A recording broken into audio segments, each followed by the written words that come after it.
may be able to say that for the first time in I think it's 23 years, LeBron James will not be the face of an NBA team. Potentially. There's still things that could happen to change that. But at least as of right now, from all the things that the Lakers are doing and all the random tension posts that are happening, it does not feel like LeBron is the main focus of the LA Lakers. Luka is, which I think a lot would say, yeah, that makes sense. LeBron's probably going to retire in the next few years, if not sooner. Luka's going to be around for a while. Luka's also really good at basketball, and so it kind of just makes sense. I bring that back to a few different things that have kind of happened here in the last week and a half, that is essentially alluding to this. And I think the first one is the story that's come out that the sale of the Lakers, Luka was told about it before it happened, and apparently LeBron James was not. And if we know anything about LeBron James, is if there was anything in the past his whole career pretty much that was happening with the team, he knew about it beforehand. So the fact that he doesn't really shows where they are.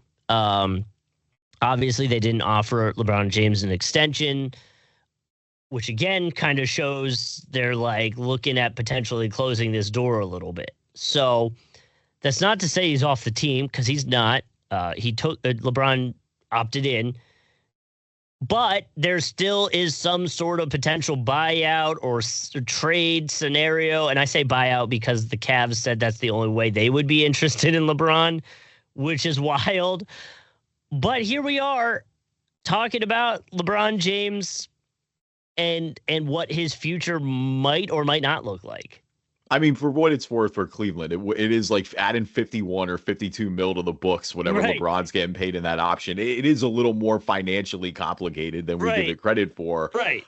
Listen, it's summertime. Let's have some fun. Let's get a little weird with it, right? We are fully on LeBron watch, I think. And like, look, the Lakers, you're right. Building around Luka is not necessarily the wrong call.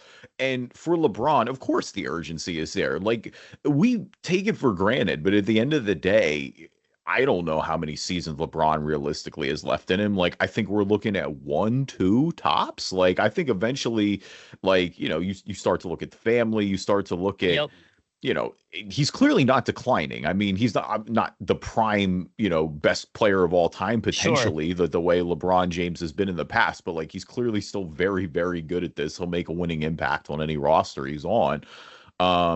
It is, because you're right. It's the Lakers are in a weird situation right now. And there are even reports out there, like ESPN had the report that Brook Lopez was like potentially talking about going to LA and taking on more of that starting role, and instead obviously ended up signing with the Clippers to go be Zubac's backup. And kind of part of that was based around LeBron James. Like, if the Lakers decide to move on from LeBron, it is a massive shift in direction. Like, because you have Luka, you don't totally rebuild it, obviously. Like, Luka now is very much in his prime, and you should be trying to maximize that window. Sure. But it is a business decision too, though, because it's like, right, you look around and you go, how can the Lakers make this roster better to contend, when you see who, we'll talk about OKC, but what OKC is doing and having won the championship last year, what Houston has obviously done, what Denver's done. Where realistically, with the roster that the Lakers have now, where are they in the West? In your middle of the West? Like, I don't think they're certainly not a bad squad. I'm not trying to downplay them. No. And again, I think LeBron and Luka in year 2, you get a little more chemistry. Like, if they break up, I don't think it's going to be because LeBron doesn't want to play with Luka. Quite the opposite. I think he's going to look at the Western Conference, and like, I think a part of this too is like, you look around the state of the NBA and you go, hey, I'm LeBron James. I have 1 to 2 seasons left. I really want to chase this 5th title potentially. I mean, maybe even a 6th if he really plays it right, but like, chase one more for the road before we get out of here. End it on a high note. that So is he's kind going of to tough the to Thunder. envision currently with the So Lakers. Yeah, right. Yeah, go to the Thunder. could you imagine? No, but I mean, no, look around and you go, hey, the Eastern Conference is pretty wide open right now. Like we talked about that last week, where I mean, outside of the Knicks, I don't think there's a clear favorite maybe in the Yep. Eastern Conference right now. And I think every one of those teams in the East is extremely vulnerable as currently built. So, yeah, I certainly see the attract. Like, I know he works out in Cleveland and obviously has Ohio ties still. Yeah. And, Yeah. I think one of his friends just launched a brand and he's like, oh, I'm just like showing love to the brand. Like, you're not fooling me. This is Hmm. definitely putting a little bit of heat on the Lakers as well, a little bit, and trying to say, hey, like, you might lose me if you guys want to go like all in on the youth movement. Um, but I don't, it's weird because like I don't Well, think the Lakers have to. Like, I think there's a way for them to potentially still like sure. compete and improve this roster. I Well, don't put think it it's an this way. impossible task. Put it this way. Last year in the West, the Lakers had 50 wins. They were 50 and 32. That's third, tied with the Nuggets, essentially, but that's third in the Western Conference, only behind the Rockets and the Thunder. Right. You probably can make some real good arguments that they could do exactly that again. Yeah. Because I think you would obviously be competing with the Nuggets, which they were tied for last year. I think the Clippers and the Timberwolves are right back at it.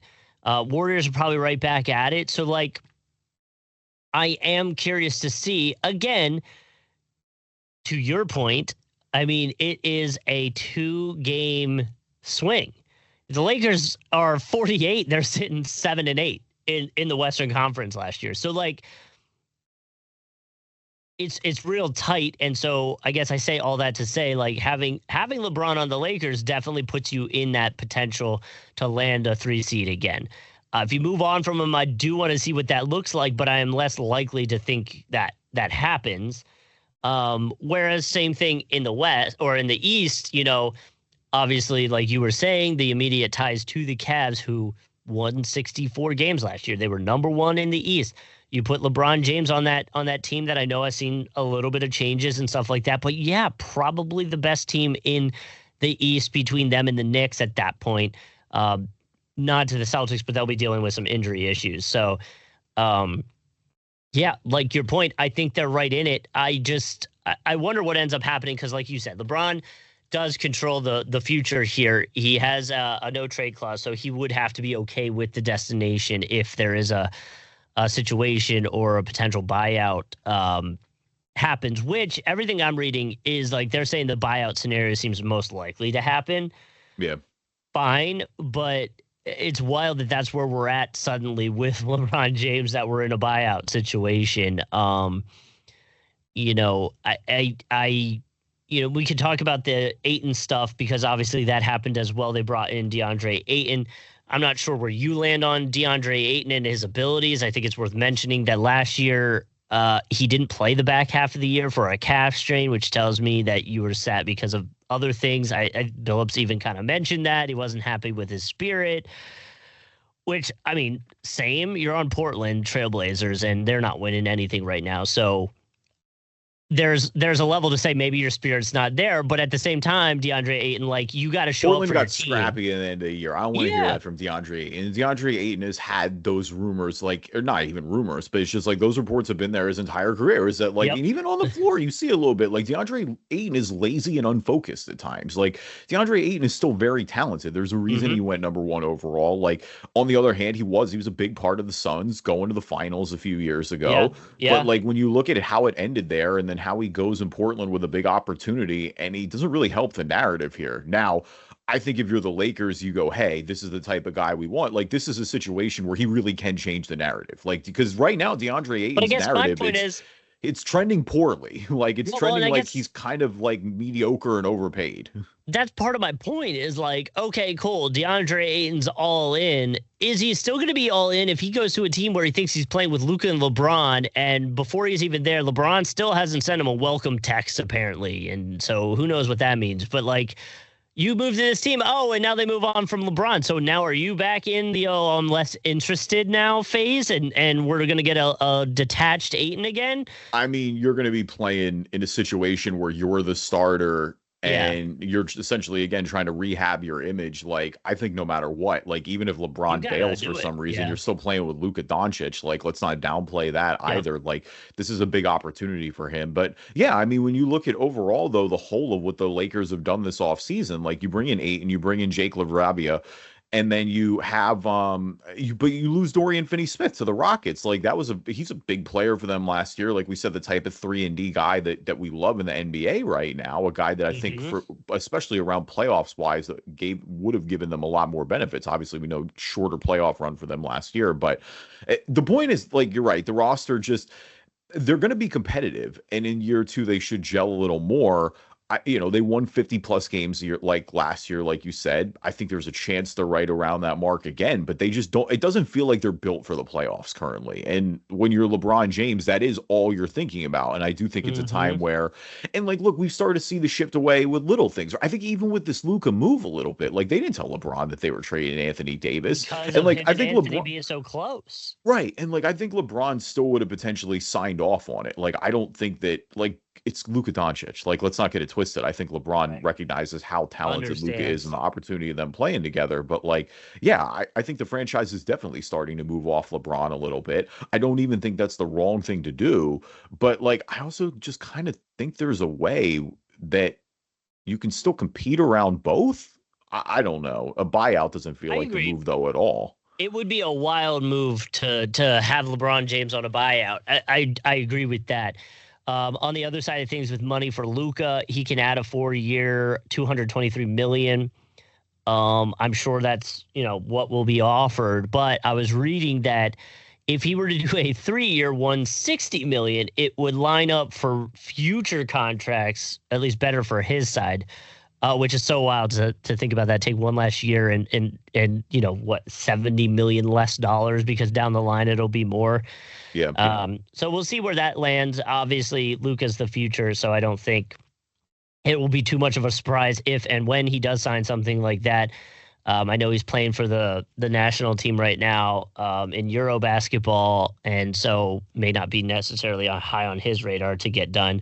But a little bit of a tease to my Fallin. That is why he wasn't able to go somewhere, and he sent a video to a streamer about it, and it is the funniest video I have ever. Like, it is so awkward. You would think it's AI generated. Like No.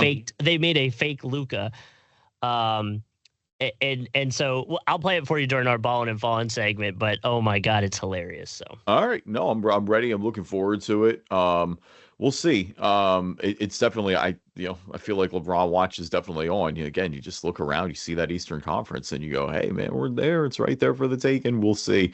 Welcome everybody to the Driving Dish NBA podcast. My name is Kevin Rafuse. Joining me as always, my co-host Justin Cousart. play the MF song. Let's get to work. Oh, now what? You want to be back on the bandwagon now? No, What's up? no, no. Paulo gets big money, and now you're the Orlando guy. I'm saying good for him for getting his money. He's going to be Yeah, on a team that's never going to be able to get past like third in the East. a winning team that may win the Eastern Conference this year. Honestly, the way it's shaken out, we keep talking about Listen, that. until Orlando is healthy the second half of the season, regardless of who's on the team, and I'm telling you, it feels like it's a curse at this point, I will not believe in them.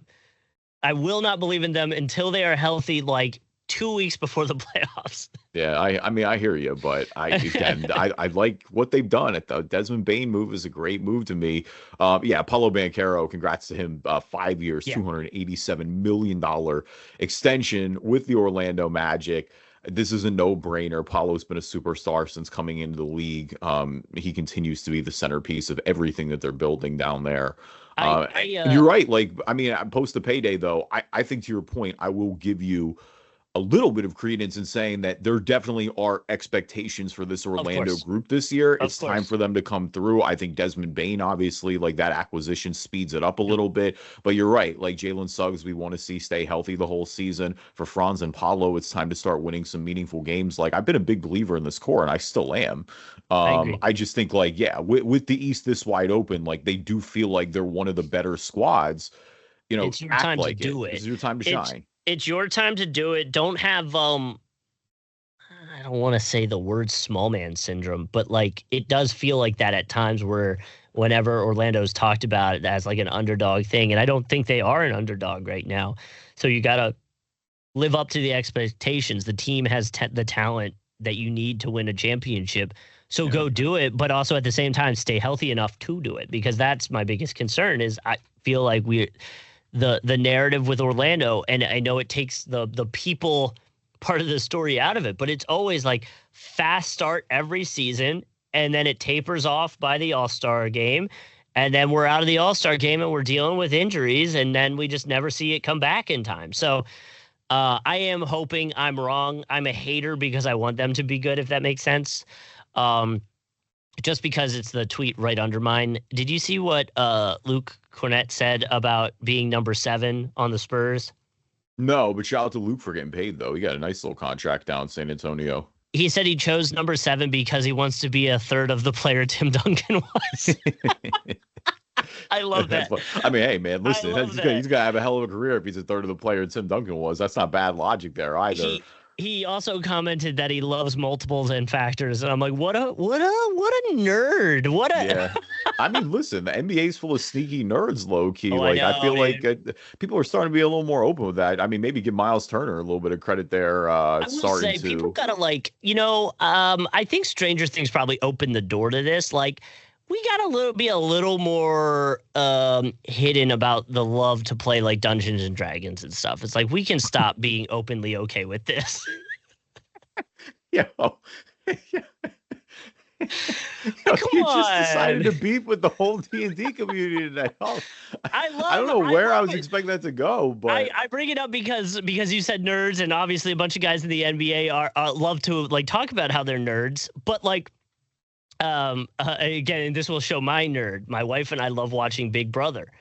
And there's this dude on there who is certified jock, like physical trainer to the max. The dude had to have played college sports or something. He is jacked. And he's posting about how his favorite thing to do on the weekends play Dungeons and Dragons. He's a dungeon master, and I'm like, bro, like, are we sure he's that kind of dungeon master on the weekends? Wait a minute, what's going on there? He said he was a dungeon master, and then they showed a clip of him playing Dungeons and Dragons. But like, my point is, it was probably better off when this was like a thing we didn't brag about being a part of.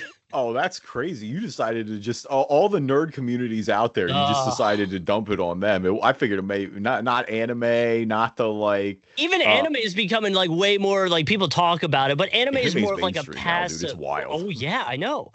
But Dungeons and Dragons, like. Have you played? No. You never played? I don't think I could get myself to do it. It seems too intricate. If that makes sense, like there's a lot going on, and like the changing of the voices, like I'm 35 now, dude. Like, so shout out to our friend Shane and Casey. They tried to get me into it, and this was like 7-8 years ago. And the problem with me is that I was doing it virtually. And so I would imagine. Yeah, it's just like it's hard to even like get the vibe of what's going on there. And so I think like I didn't even really have the chance to get into it like that because it maybe would have been better in person. It's definitely wild. It's a lot of work, but the people love it. I mean, D&D's been out since like it came out in the 70s for the first time. Which is great. Like, it's wild that it's been around that long, and I understand the lore, like allure of it. Like, I love the idea of detach. It's why I play video games at times. Is just to like for sure go somewhere else. But maybe it's me just not liking to hang out with other people, and then on top of that, I'm hanging out with people who are like pretending different things, like LARPing. I just don't think I could get into it. Like, I just feel like this is weird. To be fair, like I think LARPing is a bigger step up than D&D is. I agree. D&D is like, but even LARPing's gotten pretty popular. I'm gonna get killed for this because I don't say it because I don't play it. I feel like, but like D&D, I feel like is extreme charades almost. Oh God! And you thought I was gonna get people pissed off? No way! But I'm not hating on D&D. You're saying people need to hide their D&D. I'm not saying don't play it. It's like, well, let's just not be so proud about it. Like we're just throwing it out. You're bullying the D&D. There's going to be so I'm many not. people who It's go like, look at your page too and going to be like, wait, you're a nerd too. Why are you yeah, I calling know. us out? Like, bro, you literally are the epitome of a nerd. I get it. I know. I also understand when it's the way these things are perceived sometime in the mainstream. So it's like, let's just keep it behind closed doors. Do your thing. It's fine. You're shaming the D&D people into the closet. That's crazy. I'm not trying to. I didn't really mean for it to start this way. It just feels like we're too willing to be like, yeah, that looks really cool, when it's like, is it though? I don't know. No, that's crazy. That's so funny. Leave us a review on iTunes. Well, now we're just going to get absolutely destroyed. Yeah, we're getting review bombed by D&D. No, I mean, the bad reviews are kind of funny, though, once in a while. Like, if it's going to be a bad review, just make it funny. I'm sure we've gotten a bad one. We'll have to see. I'm sure we've gotten some bad ones recently. Yeah, for sure. I mean, again, if you're not an Apple user, Google Play Store, Spreaker, Spotify, TuneIn, Amazon Music, Player FM, anywhere you can find a podcast, you can find us. And we got video versions up on our YouTube channel, Drive and Dish NBA Podcast. You can check us out there with the other few people that watch our videos for the content and can hate us and judge us, through video. That's fine too, because apparently we're willing to do it to entire communities of gamers. So I just like, man, hey man, listen, you never know where the podcast goes. That's the beauty of it, is we just roll, and like, 'cause, sometimes I didn't expect it. Sometimes even after 12 years, Justin, sometimes you can still surprise me. And now a word from our sponsors. So probably not surprising at all is the Oklahoma City Thunder saying, hey, yeah, let's run it back with their main three, Shea, Jaylen Williams, and Chet. They are all back. And under different kinds of contracts, but essentially assuring that the core stays together. And obviously this goes back to talking about how much draft capital they have and depth they have on the team. They're going to be a force to be reckoned with for a while, which is, I think, a good thing. But to me, it makes our job a little bit harder, because I think until they prove us wrong, they're just going to be the favorites in the West. I mean, yes and no. So, like, this is where it gets creative now, right? For OKC. And so you're right. Sure. You have to do this. Like, this is a team that just won the championship. Like, you reward your guys for doing that. SGA MVP season gets the richest contract in NBA history. Well deserved. Chet Holmgren, $250 million. Jaylen Williams, $287 million.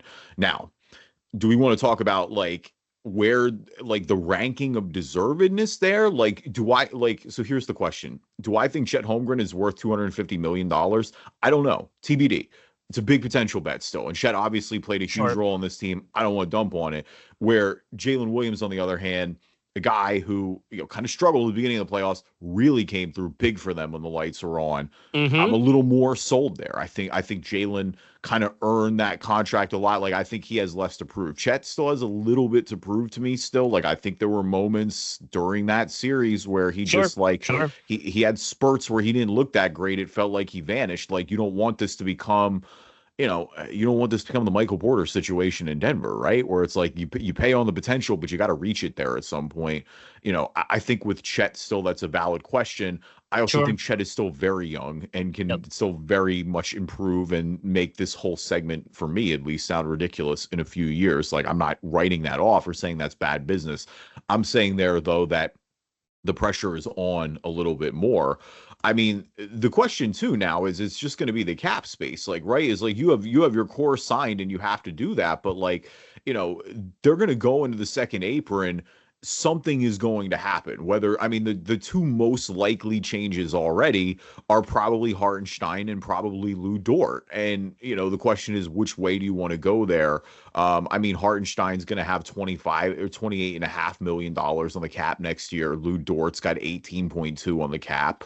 Lou's been there a little longer. Hartenstein is still 27 and 26 respectively for him and Dort. So, and this is where like this is the challenge of defending and building this dynasty, right? Sure, Is like, we sure. know no Yep. matter what, like the Thunder got their first like one on the table, it's objectively successful. Building a dynasty and keeping this thing going is like, you not only just got to lock in the core, you got to hit on these picks. Like, you have all these draft picks, you really got to bring in these replacements, because it is like you are just going to get priced out. Like, this is a situation where you're probably going to have to move on from one or two, if not both of those guys, just because of the way the books are right now and having to pay all these guys. So, that's going to be the biggest thing to me to watch with the Thunder going forward. I don't think that'll happen before the season, but yeah, I think we Well, absolutely should expect and some I changes here. and I would say a lot through last year, I felt like at times when Chet was next to Hartenstein is when they really were able to like Yes. amplify the team. It looked really good. I think some of the issues that at least again just perceived on my end is Chet's real skinny, and so he gets pushed out of the way real fast. And so again, only 23, so we'll see where he goes in a few more years under like the NBA dieting and working out. Like, it could be lesser of a problem. I think again with the Chet stuff, you bet on the upside, because I would say even with the question marks and the injury risk, he's still up there in terms of the most talked about centers and talked about big men in the league right now. So that tells me he's still in that upper echelon, that number one, maybe number two tier player in that position. So I think you still got to make sure he's not going somewhere else, lock him in. Obviously, like you said, next year, I think it's only like 11 mil for Chet on the books. The year after, that's when he'll jump up to that 41 mil for 26, 27, which will start that extension. But again, like I think to what you said, right? The foot injury, the hip injury. Let's see what it looks like as he gets older and what that does for the team going forward. I also thought it was worth mentioning, and I don't think we ever mentioned this in the podcast because it's kind of just like it came and went. Jaylen Williams got surgery on his wrist. He played through a ligament tear throughout the postseason. Yeah. One, which could lead to some of the struggles that we might have seen a little bit at the beginning for him. Obviously didn't really see that at the end. And I think that speaks to, I feel like most players would have brought up the injury to be like, hey, I'm struggling because of this. We didn't really hear that from Jaylen Williams, which I would say is really impressive. Obviously confident in himself, knew he'd be able to get through it mentally and whatnot. So obviously getting that taken care of, but more or less wanted to bring that up because of the fact that we are, in June, or this story came out at the end of June. So we're essentially in July finding out about Jaylen Williams' injury on his wrist during the title run. It's pretty crazy. Yeah, I mean, again, it just shows more to the way that he stepped up for them big time. Yes. He was the guy they exactly needed him to be. Less of a question there, because you're right. I think that injury risk definitely looms large with Chet. I mean, even last year, he played 35 games last year. But like where would you put him on like a list of centers? I guess what I'm trying to figure out is like, if you weren't going to go with Chet, what's a cheaper option that you could bring in? Or do you just roll Hartenstein and do you think he can make up for it? I don't think it's not them not bringing him in and that you would just instantly improve elsewhere. It's more of, does Chet Holmgren ever be a $250 million player? Like, that's the question, is does he develop into a guy who's truly worth that max contract? Like, we see this with young guys all the time. Like, you always pay, like, that's just the nature of the league now, is like, if you're a young guy in the big three of a team, you're probably going to get paid. Like, you get paid on potential bets. It's not to me about like where he ranks right now. Like, he's clearly a great player when he's healthy. He's what that team needs. It's more of just like, he needs to be that reliable third option along with them hitting on all their other picks to kind of just supplement this, because that's what's going to they're going to lose some of their bets at some point. Like, we see that happen to every championship team. Again, they certainly have the arsenal. I mean, they may have 4 picks next year in the first round, like potentially depending on how this all shakes out. Like, I think they've got 7 or 14 in the next 7 years. So like, they've got a lot of swings at replacing this too. But like, yeah, even other things for, a guy like Cason Wallace, for example, is going to be eligible for a rookie extension here in the next few years. So like, he's a guy who's going to get paid, who's provided a lot of good minutes for you. So like, again, it's just more of, the second apron does. It makes it, like, you got to hit on these moves, you got to make it happen, and your guys need to be who they are, or like be the guys you need them to be. Your core guys, I should say, is what I'm really trying to go for there. Mm-hmm. They won a title. Like, I'm not necessarily worried about this. I think this was 100% the right call for Oklahoma City. It's more of just like, I have more faith in that Jaylen Williams extension than I do right now in the Chet extension. I'd like to see a little more improvement out of Chet if they're going to consistently be this every year. But yeah, I mean, we've said it a zillion times. Like, OKC is in the most enviable position in the league, obviously not just coming off a championship, but like how well they're set up for the future. But it's the Western Conference. Like, teams are going to be on their heel. They're already on their heels, and we've seen, if nothing else, in the NBA, it is extremely hard to repeat. In fact, how about this as an OKC stat? I saw this on NBA Reddit. There are only 3 players since 2020 who have more than one championship, and they're all with different teams. One of them is Alex Caruso, who obviously just won here with the Thunder, and then one with the Lakers in the bubble. You got any shot at the other 2? Multiple? Yeah, one is more obvious than the other. One is kind of a star player. I feel like is it well, hold on, because what didn't they just talk about how what's his name has 2? He was bragging about it. Shoot. Caruso? No, I said Caruso. That's what I'm saying. Oh, Caruso was the Caruso? guy. Okay. Yeah. Okay, sorry, I missed that. That's how it's tied to the Thunder. Yeah, Caruso is one of the 3. There's 2 more. And not on the Thunder. I mean, not currently. No, yeah, no. I'm saying 3 players in the entire league. Yeah, like, but I guess my point was, like, didn't win it with the Thunder this last time. Like, no, Caruso is the only one who has it with Thunder this year. So go back. No, I guess not. I don't know.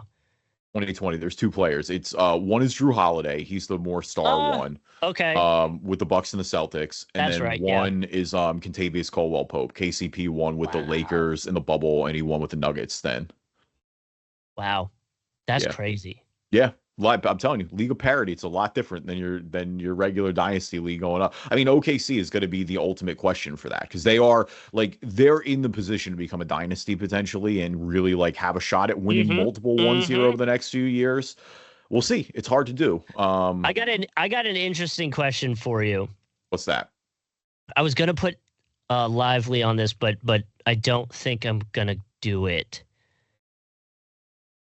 Between Chet, Walker Kessler, Sengun, and I'll leave Mobley off this. Out of those 3, which would you prefer to have going forward? Sengun. Yeah, I think it's not even close to me. No, I like Chet's game a lot. I really like Sengun's game, man. He's a ball, and there's no injury risk. Who's next on that list then? Between Chet and between Lively? Walker Kessler. Walker Kessler, Chet, and Lively. Oh, it's still Chet. Like, don't get it twisted. Okay. Like, Chet. Okay. No, Chet's still 2 for me. I ain't jumping off the cliff that hard. Like, I think it's I guess it would also depend on what kind of production you're looking for. Like, right? Like, Chet still can shoot the 3. Walker Kessler's not shooting 3s, but from Chet's like a good defender too. Yes. From a pure center standpoint, like, Kessler's pulling in more boards and can kind of clear out that space, which is what Chet lacks, if that makes sense. Yeah, you kind of need to do what they did. You need to put Chet next to it. But we're seeing NBA teams do that. Like, that's one of the trends in the NBA the last few years is the rise of these 2 big lineups. Like, obviously, the one that I think everybody has really talked about, was Mobley and Jared Allen in Cleveland. Like, I feel like they were the first ones to kind of get in on that trend. And that's a combo that has been probably more efficient than people give it credit for. A lot of teams, I think we're starting to see that, where you have one of the more, traditional center playing with the guy that can stretch the floor a little bit. I mean, certainly we saw OKC do it with a ton of degree of success. I mean, they went with that small ball lineup occasionally where they'd have Kaysen in the starting lineup, but I mean, largely, I mean, Hartenstein and Chet was their bread and butter all year.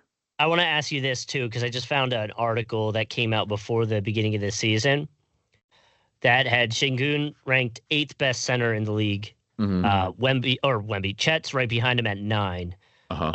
For example, right behind them, they put Porzingis and then Miles Turner maybe we move that, but I'm curious, would you move Chet and Şengün in front of anybody ahead of them, which was Rudy, Bam, Sabonis, Wemby, Anthony Davis, Joel Embiid, Jokic? You could talk me into Şengün above. Like right now, you could talk me into Şengün starting to move above like Rudy and Bam. Yeah. I think kind of like they're right at the same tier to me. Like Şengün's a much better offensive player. Bam is probably a better defender. Bam is a little bit older, so that would be my like lean at that point. Yep. I think Şengün's ceiling might be higher than Bam is. I think Chet's ceiling is higher than Bam's is. It's just again, do you get there? Like ceilings are great, you got to get there. I mean, yeah, like Jokic, Embiid, Anthony Davis, like no way. Season stat wise, Şengün's got Bam beat in almost everything except for free throw percentage right now. And it's they're close. They're close. I guess that's what I'm leading us down this path to be like, yo, this dude's legit. No, he's good. No, he's great, man. I think he's been the best player on the Rockets for a few. I mean, obviously now you got Kevin Durant, so it's a little bit different. But no, I mean, he's been like the national breakout is probably coming this year with more eyes on it. But like, yeah, no, Şengün's been balling for 3 years now. Last season stats: 20 points per game. A little south of 6 assists a game, 12 rebounds a game, shot 37% from three, compared to Bam, who was 17 points per game, 4 assists per game, 11 rebounds, 33% from three. Yeah, he might be better than Sabonis too. And you know me, like I love Sabonis, but he might be better than Sabonis, low key. I'll pull up their stats and have them next to each other. I mean, who you think? I know what you're saying. He is like essentially Sabonis, if that makes sense. Like they are very similar in terms of their play. Right, that's fine. As long as they're on the same tier, that's fine. Just put it this way. Sabonis. The only thing Şengün's got Sabonis in. Again, these are just stats, but in the stat side of things, he's only got points per game, and it's really only 1 point per game. Sabonis has more assists, more rebounds, better 3-point percentage, and better free throw percentage. And the percentages in general are higher across the board for Sabonis. So really, if Şengün can get more efficient, yeah, he'll be there. But again, that might come with time. Like he's young, but they're very similar in terms of the stats. Like it is very similar. It's just once you get into the percentages, it kind of leans more Sabonis' side of things. I mean, hey, they got Şengün and Chet back to back on that list. I mean, hey, are we looking at, Western Conference Finals matchup potentially? Like, are we gonna get that? Certainly is on the table. Could be on the table. Because really, I mean, the only other young player that they have on the list that they have significantly higher than the other two is Wemby at 4. Yeah. So, yeah, I mean, Wemby is Wemby. They need to start winning some games, but I mean, yeah, I'm not going to suddenly like back off Wemby's alien potential. I don't think that all should vanish. No, I agree. And what was it last year? 24 points per game or something like that before he was out. So yeah, I mean, you definitely saw what it could be. And even on that, pulling in like 11 boards a game. So it's gonna be interesting. A lot of young big dudes coming up in the NBA. That'll be fun to watch. Yeah, I mean, and again, it's just like want to see them starting to pull it together, but I think they got a shot at doing that. All right, who's balling, who's falling? Our NBA version of the stock market. We always like start with the good before the bad, and so I'm going to start with Ballin. Sticking to the big money extension theme. Devin Booker, 2 years, $145 million max extension with the Suns. It's the highest annual extension salary in NBA history. And look for the Suns who. Like the vibe's been pretty bad around them recently. Like certainly last year wasn't great. A lot of front office drama post this trade, but I think there's always been a lot of question of Book, a guy who went to the finals there early. He's been Mr. Phoenix for a while. Like, you start to wonder, it's like, hey, we haven't really been back since then. And in fact, it feels like we've been kind of trending in the wrong direction. Book kind of, putting that to the side a little bit here, locking in this 2-year deal and saying, hey, I'm happy here. Like, don't be stressed about that. Like, let's go out and build a good roster. Well, and that's what you need, right, for the Suns right now, because vibes are definitely probably a little low. Yeah. So I'm cool with it. It's a lot of money, but good for them. And there's probably a larger conversation of just like how outrageous these contracts are getting for the NBA. But we don't need to go down that road essentially. Yeah, but I mean, look, and the behind the scenes is that Book wants to Book's one of these guys. Like, he wants to stay in Phoenix. He's not looking around. Like, that matters so much for this franchise. Like, and because they'll always get too. Like, as long as Book is there and still hooping, they're gonna get looks from guys. Yeah. Like, I think a lot of different players have shown they like playing with Booker. Bringing a bringing a championship to that franchise for the first time would obviously be huge. I think they need to, is the front office capable of doing it right now? That's going to be the question, and hopefully we see them figure it out. But and I either way, to see what a Jaylen Green, Devin Booker duo kind of looks like. Like, that's fun.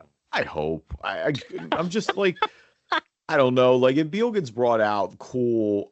Jaylen Green is just, he's good, but it's not like it's just not my style. You know what I mean? Like, Jaylen Green is the gunner type. Like, I just don't think you play like a ton of winning hoops with Jaylen Green. Yeah, well, and you do want to see like potentially the 3-point percentage come up a little bit, but listen, I mean, if it's just gonna be those two, depending on what the Suns continue to do, like, man, there's gonna be more than enough opportunities to shoot that ball. Yeah, no doubt about it. All right, who's balling for you this week? Ballin for me is going out to Alex Rodriguez, who was talking a little bit about the Wolves and what he would like to do with them. And there's a potential rebrand in the talks. And they've essentially said that, or Alex said, they've done a lot of work in the background and said that they think the fan base is going to be very excited about the rebrand. They want to bring back some of the history of the KG days. And that those are something that he's very aware of and knows is important to the fan base. So it'll be interesting to see what that rebrand looks like, get a little bit of extra hype on the Wolves.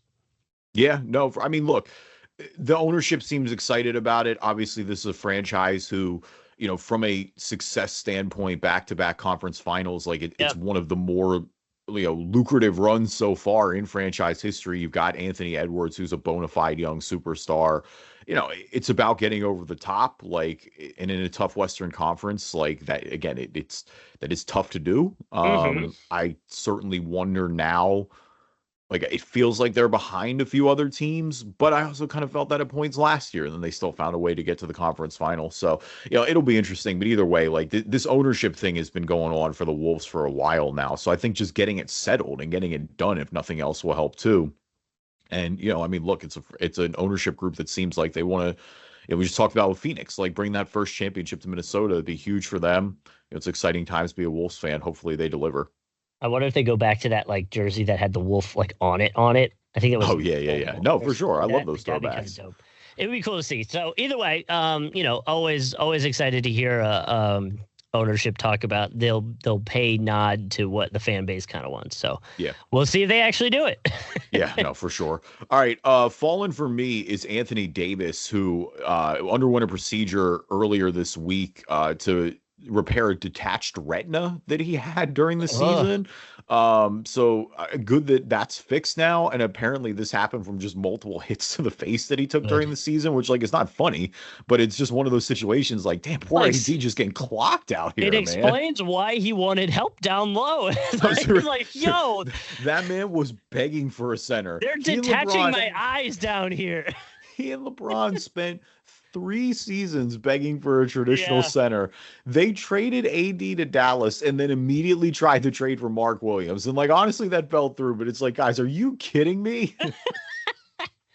Yeah, AD's like, bro, they're detaching my eyes up here, like, or down here. Get me AD some help. Said, get me a real center. And they said, nah, we're trading you, bud. See we'll ya. See ya. See you later. Take you and your detached retina to Dallas. We'll see you later. Which, I mean, look, it's Luka. We know what it is, but, like, oh man, yeah, brutal.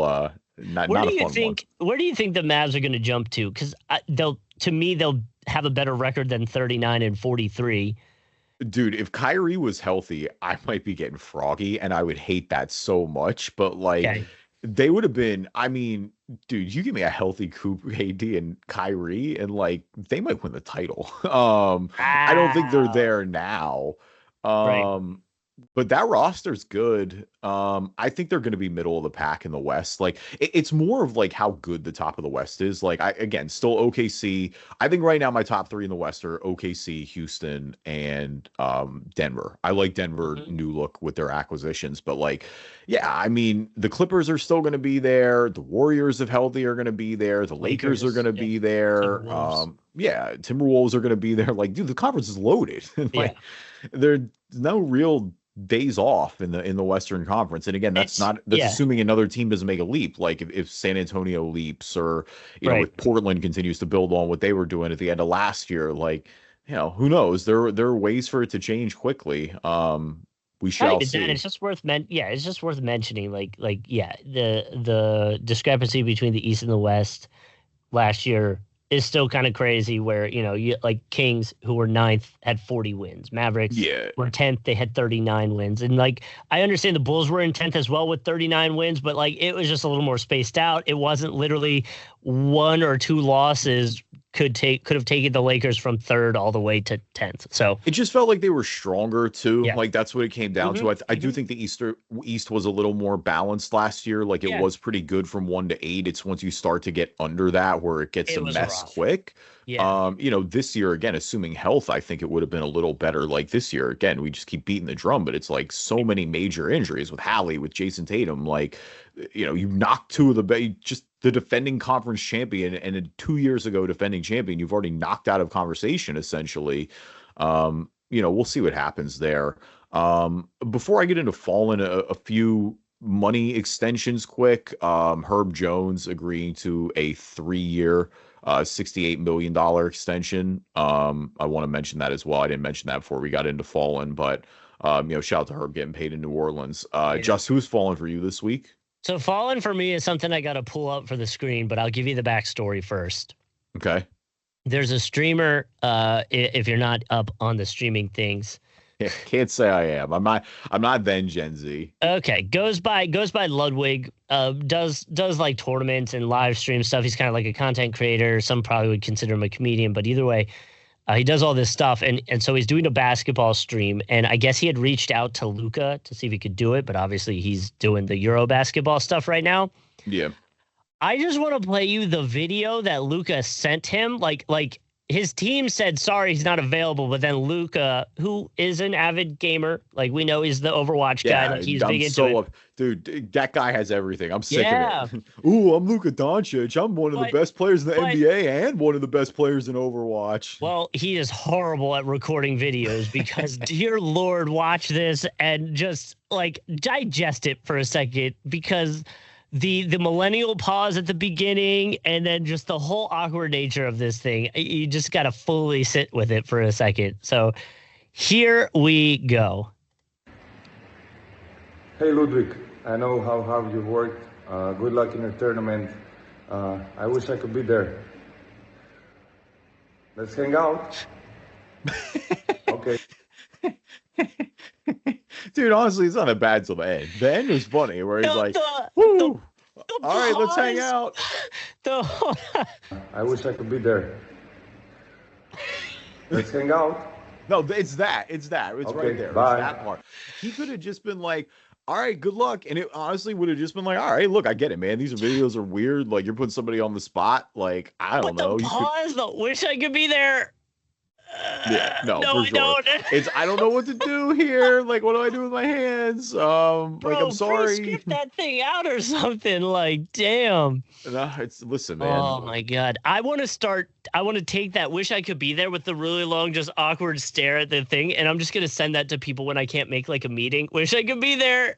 Yeah, no, that's hilarious. No, like actually, yeah, no, be for real. Start doing that, right? All your meetings at work, any like birthday party that you can't actually make. No, that'd be real funny. Wish I could be there. Yeah. Oh my god. All right, we want to switch into some gears here a little bit. Play Immaculate Grid. Let's do it. Let's pull up some grid systems. All right. So again, you can watch the Immaculate Grids always on YouTube. Just search Drive and Dish NBA podcast. If you are not an Apple user, Well, hey, as much as I love your notes, can we go back to the grid here real quick? My bad. I'm glad you're prepared though. It really like warms my heart that you got the whole that you got the note stock right Listen, there. I That's got great. our notes for when we need them, man. You That's never what I'm know. saying. No, for sure. All right.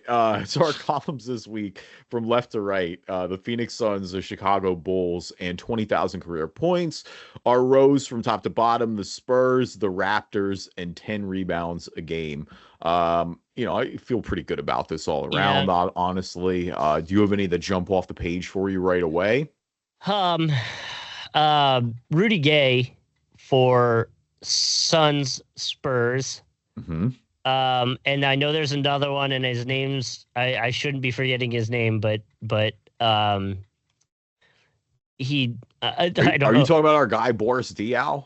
Oh, Boris Diaw works, but no, that's not who I was talking about. Oh my gosh, I will always remember him with this story, but drove up to fight Derek Fisher. Oh, dude, Matt Barnes. Yeah. Matt Barnes.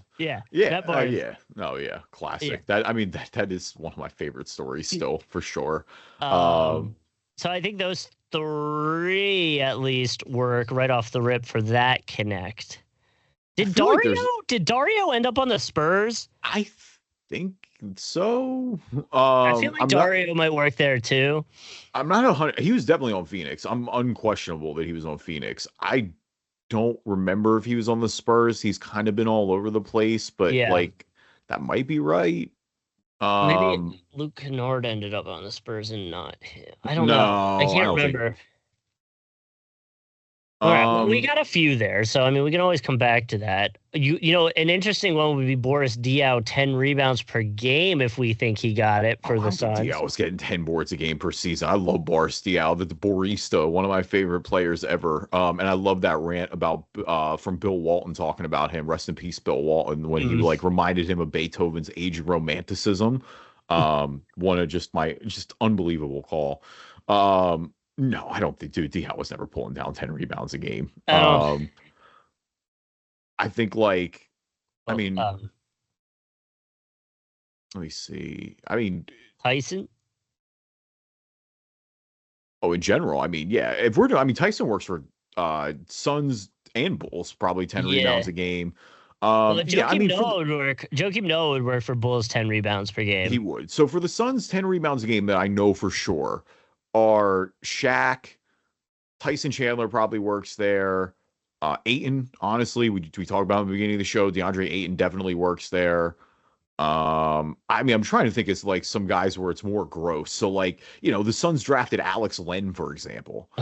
Did Alex Len ever pull down 10 boards there? Like, he's a center. I would hope so, but like, I don't know for sure if he pulled down 10 boards there. Dragon Bender. Like, oh no, there's no way. If Bender had 10 rebounds a game, I would eat my shirt on this podcast.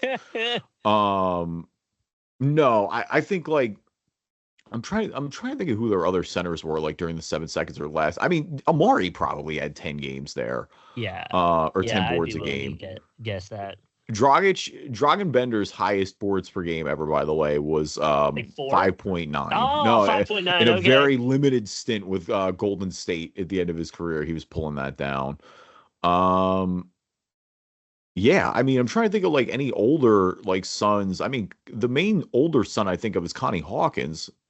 Oh, dude, we're idiots, man. Charles Barkley works there too. Charles Barkley definitely works there.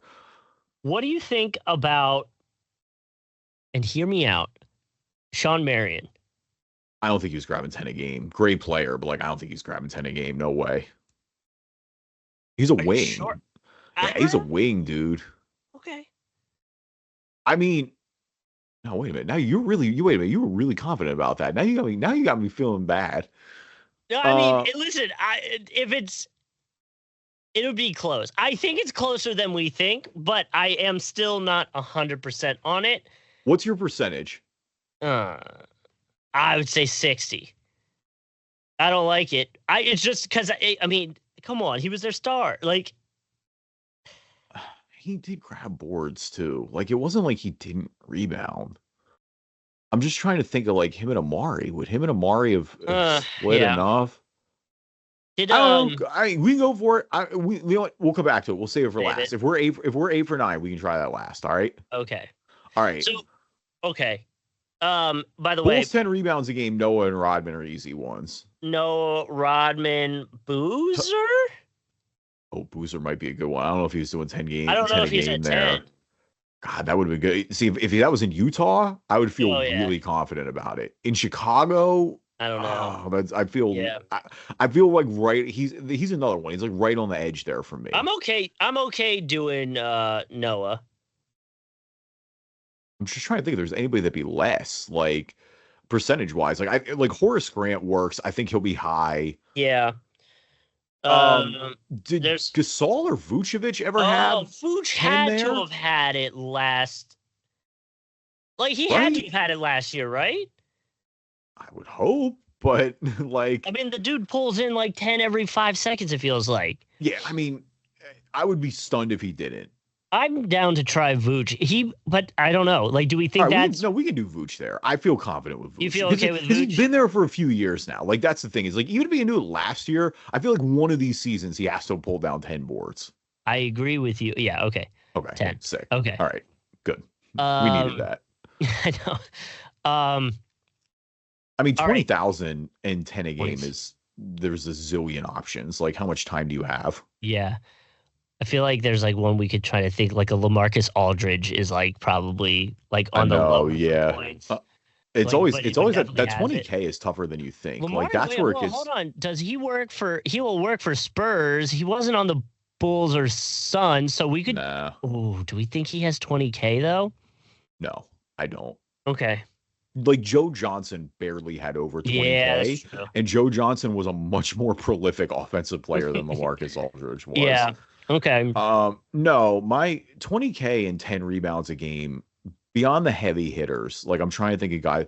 I mean, if we want to go interesting and maybe do it like not a center, the option there is Russ. I mean, Russ definitely has 10 boards a game and 20K. Harden too.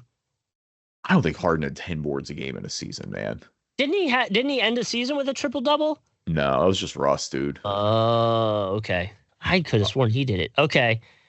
Yeah, I mean to that point too, you go Oscar Robertson. Robertson, if you want to go with a boomer guard, that may be the move, honestly. Big O with 10 a game and 20K, he definitely had that. Let's do that. Yeah, there's no way he didn't have 20K. 0.7. That's nice. Love it. Yeah. Shout out to the Big O. Yeah. All right. Raptors, do we just want to do this 20K? Because I feel like that'll be quick. Sure. Raptors, McGrady and Vince, I feel like are the two that you think of right away. I feel like his career was cut too short. Bosh. Dude, that's my thing. I'm worried about Bosh like being there. I think he may have like been on point to get there, but am I 100% about it? No. I don't know if DeRozan has 20K. He's one of those where it's like I feel like he's been in the league for so long that I feel like he almost like has to, right? You would think. Who else was on those older teams like Lowry? I don't think Lowry's too much of a guard for me, and I think like his last few years he was a little like and so like I think he's close, but I don't know if he's at 20. Kawhi, I think, has had too many injuries to be at 20. Yeah. So at that point, I'm at Vince, I'm at McGrady. I mean, dude, honestly, if you want to do a sneaky one, just because he was at the very end of his career, Olajuwon played for the Raptors, dude. Oh, that'd be funny.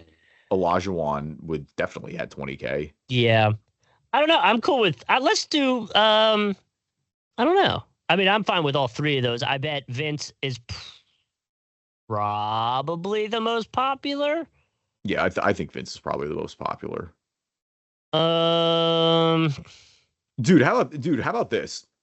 Why don't we do Olajuwon for the Raptors, and then go up top, dude? Because you can use DeRozan for the Spurs too, and I think DeRozan will be much lower on the Spurs. Yeah, are we sure he's at 20? I'm pretty sure, dude. I'd be willing to bet on it. Because we could do him there, but I feel like the Spurs, obviously, like the big three guys there, most of those guys should be at 20. Duncan, David, Gervin are all at 20. Yeah. What do you I think about don't Tony Parker I and don't think Parker's at 20. Ginobili? I don't think Ginobili. Parker's at 20. I don't think Ginobili's at 20 Okay. necessarily. I mean, Okay. Ginobili was coming off the bench. Like Tony was Yeah. never like a big scoring guy, but Ginobili, for as great as he was, like he was coming off the bench. I do think that matters. Okay. So let's do. You want to do DeRozan. DeRozan. DeMar. Yep. Good Sick. for him. Okay. All right. So DeRozan, and then you wanted to go Hakeem.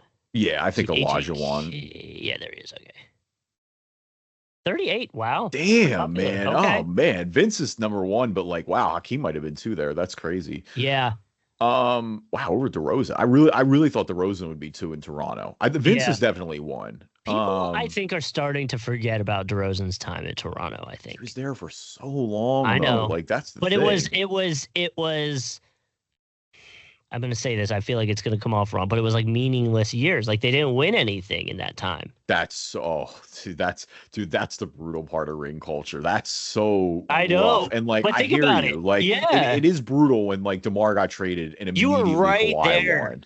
Yeah. Like, but yeah, it's tough, dude. Because I mean, you also ran into prime LeBron every year, but it's like, man, DeMar made them relevant. Like that franchise was cool because of DeMar DeRozan and Kyle Lowry. Like they set the foundation for that franchise to go over the top. My favorite person to pick anytime we talk Suns, because I know he was only there for a very short time. I think it was 1 season. Is Luis Scola, and I know he was on the Raptors. He was. So that's a good connect for us. I'm cool with that. I'm down with Scola there. We just shout out to Ginobili, shout out to Scola. They look at that 0.9, baby. Let's go. 0.9, sick. That is a good one. Nice. Hell yeah. Shout out to Luis Scola. All right. Bulls and Raptors. I mean, the one recently that I can think of is Otto Porter. Porter played with both. Did Damari Carroll end up on the Bulls, or was he on the Bulls at any point?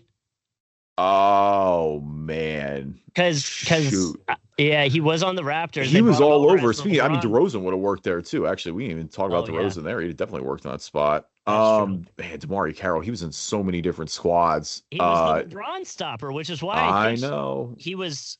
I just don't remember him on the Bulls. Is the problem? I kind of don't either. I remember him on Atlanta. I definitely remember him on Toronto. He was there for sure. Oh man, I remember him on Brooklyn weirdly, but that's not helpful. Well, that was when they were really pushing him, right? Didn't they bring him in when they had the 3 that they were trying to compete with Paul Pierce and all that? Wasn't he there? No, he was later. He was on the team that he was on the team that the Sixers beat in the first round with like D'Lo and them, and that was like 2018, 2019. Okay. Our boy Thad Young works for Bulls and Spurs. Classic. He fits everywhere. I'm trying to think of other Bulls as well. I mean, Doug McDermott works for that. I feel like there's somebody better I should be thinking of that fits in that spot, but Powell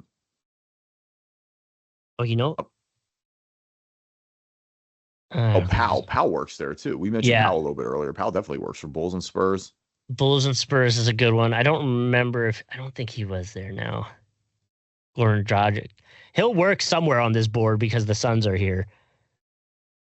He might have only worked. Well, I don't think he will, man. He can play for the Spurs, and he definitely didn't have 10 boards a game. No, but he was on the Raptors. Yeah, we already did the Suns and the Raptors. I know. Was he ever on the Bulls? Dragic? Yeah. I mean, I don't think he was on the Spurs, though. No, but you could go Bulls Raptors. He might have been. Was he on the Bulls late? I don't know. I have no idea, Raptors.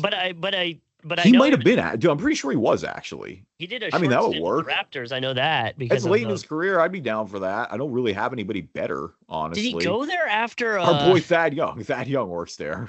Thad Young works there, but he went there after the Heat, right? He went to the Bulls after the Heat.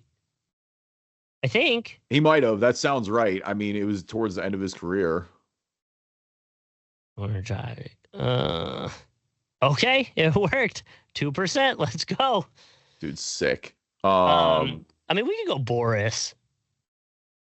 I I mean, I do love just because the espresso machine, man. Let's That's do just always one of my Boris. favorite things. I love him putting the espresso machine in Let's that do locker. Boris. 18%. As I'm a okay big with that. espresso guy, I get it. That's fine. Yeah. He deserves it. Mhm. All right, what do we want to do for Spurs and Bulls real quick? I mean, Dennis Rodman works too. That'll be big. Dennis Rodman works. Does Rudy Gay work for this one too? Was he on the Bulls at any point? I don't think so. I don't remember Surprisingly? Rudy Gay on the Bulls. Surprisingly, I don't think so either. I feel like we think Rudy Gay was on way more franchises than he actually was. Like Rudy Gay played for like 4 teams, I think, man. Yeah. I know, Like- but they're always on Immaculate Grid for some reason. Like the Grizz, the Kings, the Raptors.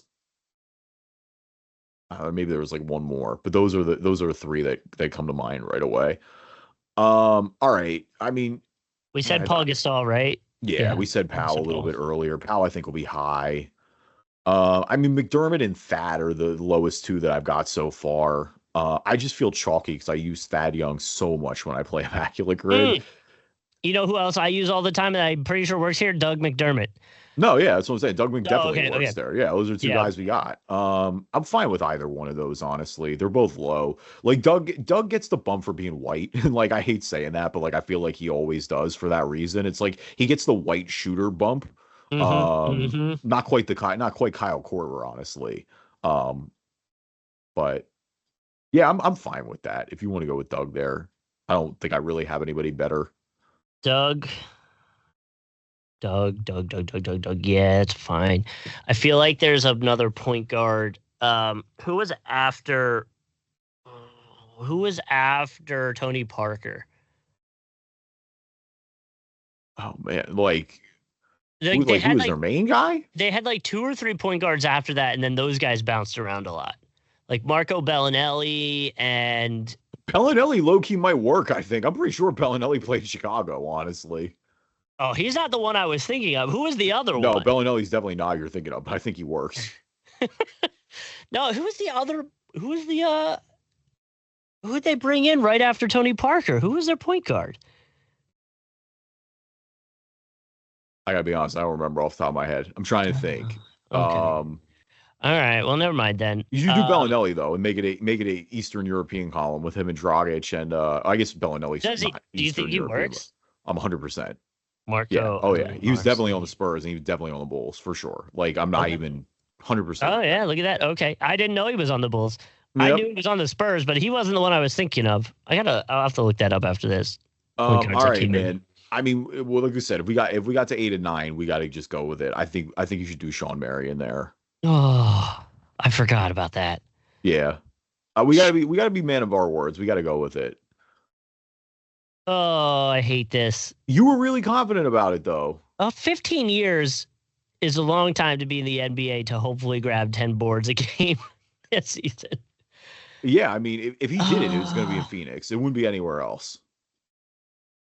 Did it? Yeah. Wait, did it? Did we say we got it? No, we got it. Yeah. We did the Oh, grid okay. account. Yeah. Wow. They're plugging the grid account, which is cool, so you get to know your guy. Dude, that's a great poll, Justin. That's crazy. I did not think Sean Marion did. 14 works there. I 14. mean, I believe that franchise-wise. I'm just like, yeah, I mean, was he a way more prolific rebounder? Wow. Can you see this? Oh, Gortat. Whoa. Gortat would have early there. That makes a lot of sense. Okay. Oh, Nurkic recently Nurkic too. That's crazy. DeAndre yeah, okay. Ayton, who We mentioned Ayton. yeah, we mentioned Barkley. I mean, yeah, you start getting back in the day. Paul Silas. Wow, good one. Good Shaq. vet. We didn't even Connie did we Hawkins mention did Shaq? do. Connie had 10 a game. We did mention Shaq. Connie, I Okay. didn't think would have 10 a game. He's like the OG Hawk, or son, I should say, not the Hawk. All right, yeah. So damn, I mean, dude, Sean Marion, by the way, man, good pull. He had 10 rebounds. Yeah, where is he on here? Oh, he 4 did it 3 different seasons? times. Yeah, look at this. Three Dude, he times he here. did it with Miami too. That's a crazy one to remember if he did it with That'll Miami. be a good one to hold on to. That's a Yeah. good pull, damn. Good for you. All right, let's scroll down the most popular answers here real quick. Yeah, hold on. The other thing I wanted to see was this. All right, let's look at that. But Oh, Bulls and Spurs is 62. That is a lot. Wow. Yeah, hold on. Artis Gilmore, Paul, DeRozan, Rodman. I mean, we mentioned all Zach that. That's Collins, not really okay. surprising. Satoransky. Oh, dude, cool. I would never got Satoransky. Oh, yeah, 1 game for the Spurs. Crazy. Bellinelli that is did, wild. okay. Thad Young. Nazir Muhammad's a good one. Wow. Drew Gooden. Yeah, who else is in there? Drew Gooden's a good one. He had a long Butler. NBA career. Malcolm Thomas. Malcolm Thomas is like one game each. That would be a crazy pool. Yeah, that'd be an absolutely insane poll. That'd be a you've been cheating poll. Yeah, no, straight up. All right. So most popular answers this week for Spurs and Suns: Chris Paul. For Spurs, who we don't think we mentioned, which is hilarious. Wow. For Spurs and Bulls, Dennis Rodman. For Spurs, 20K points, Tim Duncan.